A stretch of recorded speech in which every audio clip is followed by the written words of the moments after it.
तेजी से बढ़ती जनसंख्या, फैलते नगर व उद्योग, नतीजा प्लास्टिक का अधिकाधिक उपयोग और कचरे के रूप में उसका फैलाव दुनिया के सामने एक गंभीर चुनौती है। प्लास्टिक हमारे स्वास्थ्य एवं पर्यावरण के लिए कितना घातक हो सकता है, इसे समझना जरूरी है। लापरवाही से फेंक दिया गया ये पॉलिथीन बैग अगर यूं ही पड़ा रहा तो इसे नष्ट होने में हजारों साल का वक्त लग सकता है। ये उपजाऊ जमीन को बंजर बना सकता है और स्वच्छ जल स्रोतों को प्रदूषित कर सकता है। अगर समय रहते इसको नियंत्रित नहीं किया गया तो प्लास्टिक कचरे के ये ढेर हिमालय की ऊंचाइयों को चुनौती दे सकते हैं। हिमाचल प्रदेश सरकार ने इस चुनौती को गंभीरता से लिया और पर्यावरण विज्ञान एवं तकनीक विभाग के नेतृत्व में समय समय पर अनेक प्रभावी कदम उठाए। अप्रैल 2009 में सतत प्लास्टिक कचरा प्रबंधन की योजना को सुव्यवस्थित ढंग से लागू करने का निर्णय लिया गया, जिसका आदर्श वाक्य था पॉलीथीन हटाओ, पर्यावरण बचाओ। इसके लिए 3 स्तरों पर पहल की गई।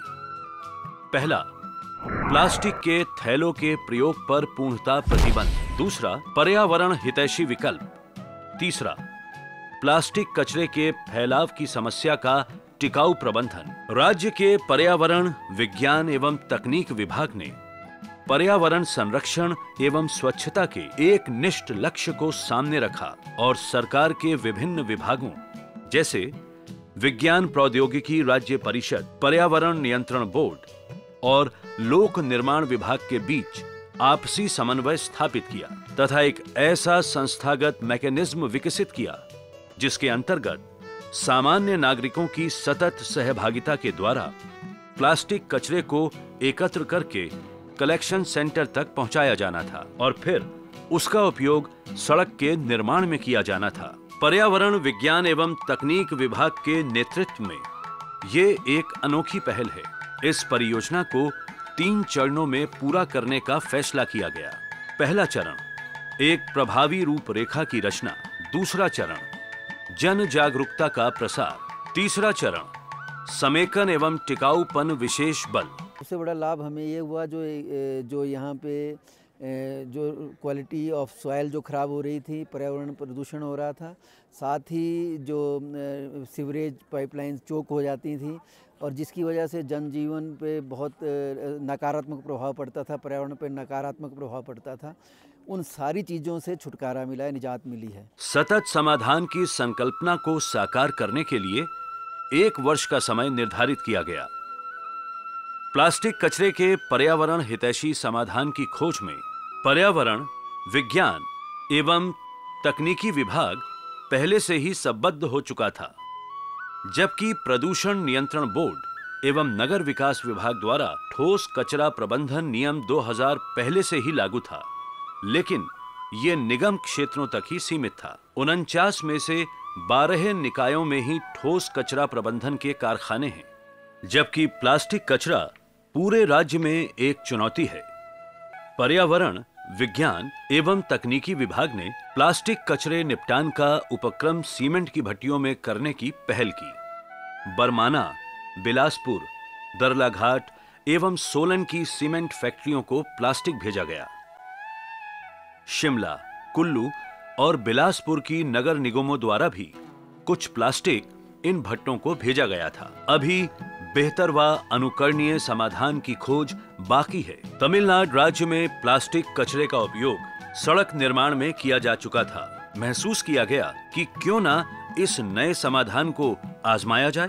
हिमाचल प्रदेश में इसका परीक्षण पहले नहीं किया गया था। अभी इसके वैज्ञानिक आधार की रचना के लिए लोक निर्माण विभाग की सहमति आवश्यक थी। अप्रैल 2009 में इसकी तकनीक को समझने के लिए केंद्रीय सड़क अनुसंधान संस्थान दिल्ली के विशेषज्ञ डॉक्टर सुनील बोस को आमंत्रित किया गया।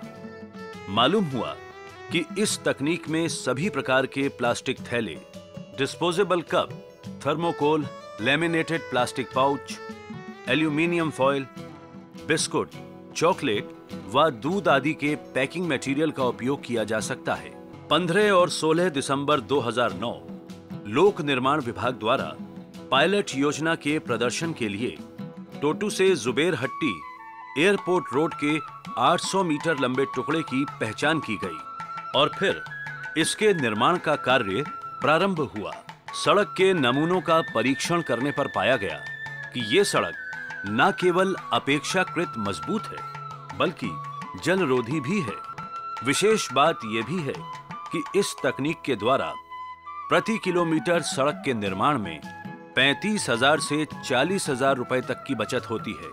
पॉलीथीन हटाओ, पर्यावरण बचाओ, इस जन जागरूकता अभियान को 2 स्तरों पर चलाया जाना था। हम गांव-गांव जाके और घर-घर जाके जो है पॉलीथीन इकट्ठा करते हैं और उस पॉलीथीन को लाकर हम इको क्लब के बोरी में इकट्ठा करते हैं। इसके पहले फेज के अंतर्गत दिसंबर 2009 से मार्च 2010 स्वैच्छिक कार्यक्रमों द्वारा स्वच्छ हिमाचल प्रदेश अभियान का प्रारंभ किया जाना था।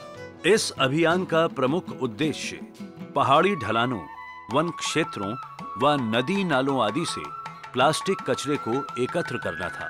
इस अभियान को प्रभावी रूप से अलग अलग जिलों में संचालित करने के लिए जिले के उपायुक्तों को नामित किया गया। राज्य में अभियान को सफलतापूर्वक कार्यान्वित करने वाले जिलों व हर जिले की सर्वोत्तम 3 पंचायतों व 3 निकायों को पुरस्कृत किए जाने की घोषणा की गई।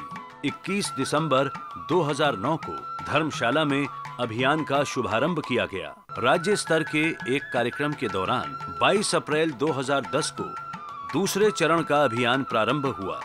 शिमला व कांगड़ा को सर्वोत्तम जिले घोषित किया गया तथा दोनों को संयुक्त रूप से पुरस्कृत किया गया। सर्वोत्तम स्थानीय निकाय के तौर पर धर्मशाला, चंबा तथा रोहू और परवाणु को संयुक्त रूप से चुना गया। उपायुक्त द्वारा मनोनीत प्रत्येक जिले की 3 पंचायतों को पुरस्कृत किया गया। प्लास्टिक कचरे के विरुद्ध जंग जारी है। परिणाम स्वरूप यहाँ के लोक प्रशासन को उसकी श्रेष्ठता के लिए 2009-2010 के प्रधानमंत्री पुरस्कार से अलंकृत किया गया। ये भारतवर्ष का पहला ऐसा राज्य बन चुका है जिसने प्रबंधन के नए प्रयोगों एवं प्रशासनिक कौशल के द्वारा प्लास्टिक कचरे से पूर्णतः मुक्ति का मार्ग पा लिया है। पॉलीथीन हटाओ, पर्यावरण बचाओ। तो आने से पहले ही हमें पता था कि यहाँ पे प्लास्टिक बैन है, तो इसलिए हमने अपनी जितनी पैकिंग की है वो सारी जो है पेपर बैग्स या कपड़े के बैग्स हैं उन्हीं में की है। पॉलीथीन हम यहाँ कोई नहीं लाए कि वो डिस्पोज भी ना करें यहाँ पे आके। हिमालय की वादियों में ये नारा दिन प्रतिदिन बुलंद हो रहा है और प्लास्टिक कचरे के विरुद्ध जंग जारी है।